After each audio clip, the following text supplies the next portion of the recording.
एक बार एक गुरुजी किसी गांव में आए, उनको एक चेला मिल गया महाराज। अब चेला को समझने में गुरुजी ने थोड़ी गलती कर दी महाराज, समझ नहीं पाए। हुआ क्या, चेला बोले महाराज मुझे आप चेला बना दो। बाबा ने बना दिया। अब बोला कुछ सुनाओ भी महाराज। अब बोला बेटा राम राम किया करो, इसी से जीवन में कल्याण हो जाएगा। महाराज ये तो सब करते हैं, कोई और ऊंचा। बाबा बोले रामचरितमानस का पाठ करो। बोला महाराज ये तो सब करते हैं, इससे भी कोई और ऊंचा। अब बाबा सोचने लगा ये तो चेला नहीं गुरु ही मिला। बाबा बोले गीता पढ़े हो? गीता तो चल सकती है। बोला हाँ कुछ। बोला तो आज हम आपको महात्म में ही पढ़ाएंगे, बाकी कल आपको गीता का उपदेश करेंगे। अब बाबा उसको महात्म में बोलते हैं सर्वापनिषदो गावो दो गधा गोपाल नंदना। आहा क्या बात है महाराज, बहुत सुंदर। समझ में आया? चेला बोले अरे आप कम समझते हैं, हम ज्यादा समझते हैं, हमें सब समझ में आ रहा है महाराज। अब वो चेला जो था वो संस्कृत नहीं जानता था। बड़ी देर फिर बाबा ने पूछा महाराज समझ में आया? बोला महाराज समझ में तो सब बात आई, लेकिन एक बात नहीं आई। बोला कौन सी? बोला बाकी तो सब ठीक है, पर ये दो गधा कौन थे? और इसका अर्थ हुआ सर्वोपनिषदो गावो। इस जितने भी उपनिषद हैं सब गाय की तरह है। दो गधा गोपाल नंदना, गाय को दूहने वाले हमारे श्री कृष्ण है और बछड़े के रूप में अर्जुन है। इसका अर्थ ये हुआ। लेकिन अब वो सब समझ तो उसको कुछ भी नहीं आया, लेकिन उसने अंत में एक ही पूछा महाराज बाकी तो सब ठीक है, लेकिन ये दो गधा कौन है?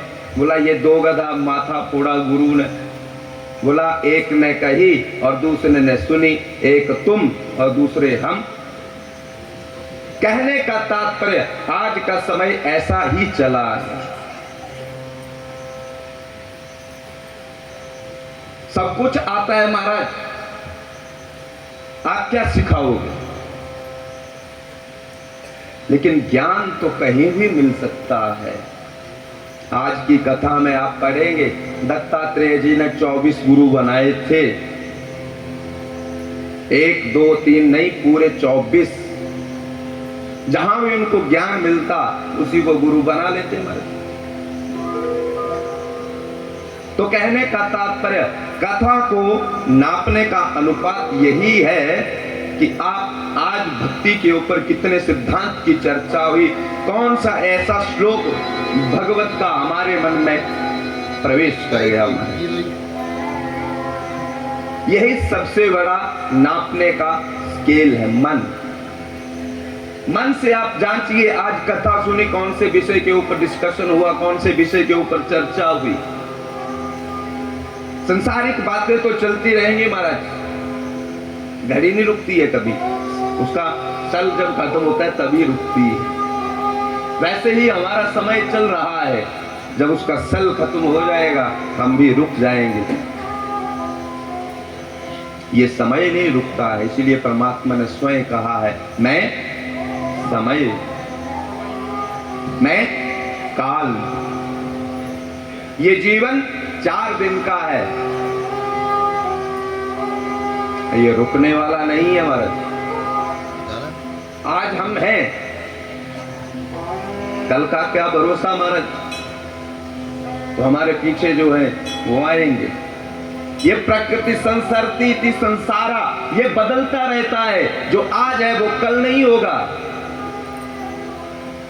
मैं रोज कहता हूं कोई फर्क नहीं पड़ता आप कितने विशालकाय हो, क्योंकि शमशान के लिए 4 व्यक्तियों की जरूरत पड़ती है। कोई फर्क नहीं पड़ता आप कितने लंबे हो, क्योंकि कल को कोई नहीं देख सकता।